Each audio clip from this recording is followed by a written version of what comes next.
Before we begin, please support the channel by subscribing, liking, and sharing this video.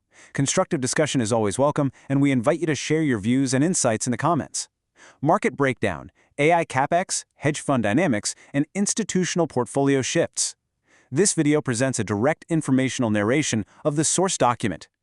Here is the roadmap for this breakdown: macro market and retail earnings, AI capital expenditure trends, hedge fund market competition, memory chips and Druckenmiller, energy infrastructure and Peter Thiel, and finally, corporate moves from Intel and Oklo.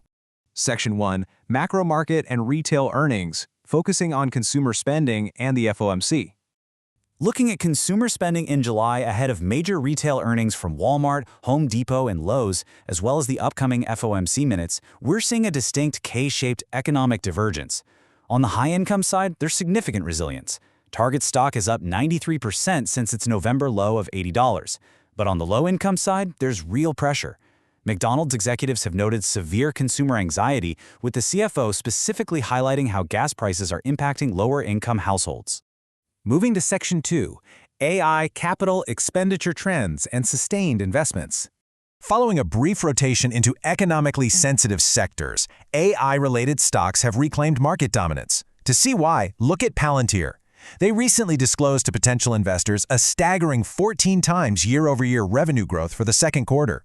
Metrics like this are further reinforcing expectations of massive sustained AI capital expenditures. However, the Wall Street Journal's iceberg chart reveals the underlying financial structure of this spending.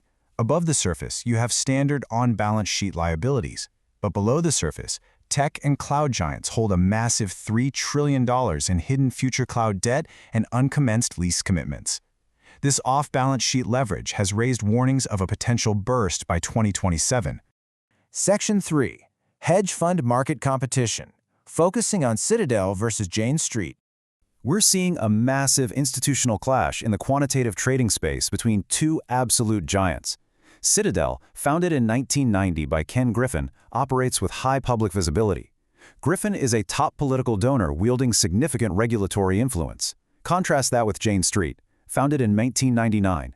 They are highly secretive, maintaining a low-key management style with a minimal political or social footprint. Despite that secrecy, a rare setback became public. Jane Street lost $1.5 billion in July due to blown-out AI trades. This only came to light during negotiations for an $11.5 billion private credit deal. It's a notable loss, especially considering the firm just posted a record $16.1 billion in revenue in the first quarter. Section 4, Memory Chips and Stanley Druckenmiller's Portfolio Restructuring.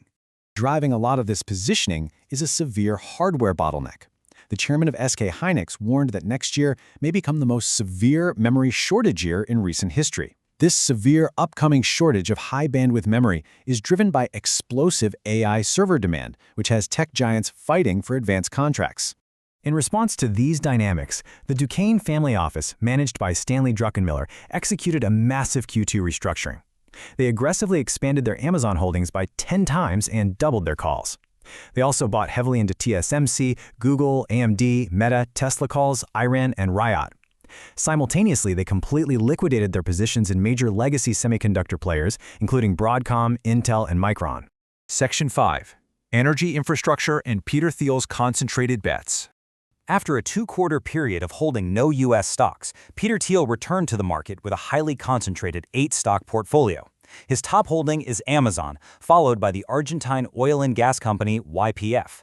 The rest of the portfolio consists of VST, AIP, DTE, FE, CMS, and SMR. Over 70% of these funds are directly allocated to energy grids, utilities, and small modular nuclear reactors, highlighting a strategic focus on solving physical AI infrastructure constraints. Section 6, Corporate Moves at Intel and Oklo. Looking at insider actions, Intel's CEO recently purchased over 105,000 shares at an average of $95, spending roughly $12 million of his own money. This personal investment was intended to boost investor confidence following the company's expanded $20 billion stock issuance. Lastly, we have the trajectory of advanced fission startup Oklo. Following an IPO at $21.50, the stock dropped to the $8 range. Management then revealed a 470-megawatt order from Anthropic and shortly after secured a 366-megawatt data center project from Meta. These massive power generation contracts total $1.7 billion in orders, directly maxing out Oklo's factory capacity all the way through early 2028. Currently, Oklo sits at a market cap of $840 million. This structural positioning highlights the high-risk, speculative nature of the firm, which remains entirely reliant on supply chain execution.